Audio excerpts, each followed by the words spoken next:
Way of the Skull. Way of the Skull musically is my homage to Black Sabbath. I've always loved Black Sabbath, one of my great influences. And the classic song structure of theirs, where it's slow and sludgy to start with, and has the speed up in the middle and returns to the slow and sludgy. Lyrically, it's the point of view of Simon of Cyrene at the crucifixion. And, I wanted to lyrically describe, this fellow that was a stranger and comes upon this awful scene of somebody being crucified, and then he's pulled into it by the soldiers to actually help this person carry their cross, and how that transforms him in the process.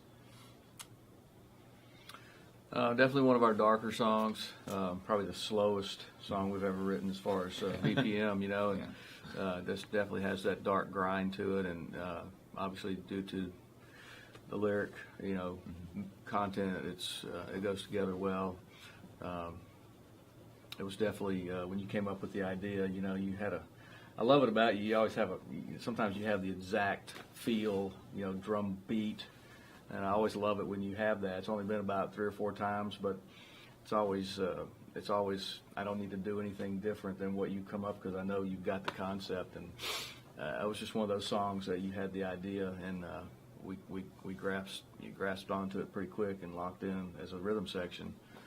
The song came about pretty quick, and it was I just pretty remember. cool. No, slower.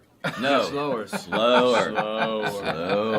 Yeah, I think it probably took us longer to get down to the tempo than it did actually to come up with everything else. But I love the song as well. It's just it's grungy and ugly and uncomfortable. One of my favorite parts musically in it is the kind of the chromatic walk down that happens. The starts on the E and walks down, and then goes back and on the E flat and repeats coming down. And one of the things we ended up doing was layering a lot of guitars over the top of that. So you've got a guitar track and a bass track that are locked in doing the chromatic, and then there's a guitar track that just hits one chord and sits on that while you've got this step down, and then another guitar that's like hitting and dive bombing over the top of that, and it just creates all these layers of dissonance and kind of uncomfortable harmonics and stuff. But I think that plays really well to what the story's about.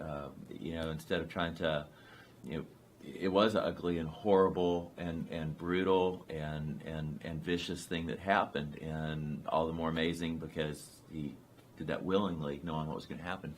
But I like that. I hope the song is uncomfortable musically for people, and lyrically uncomfortable, because it's something to consider.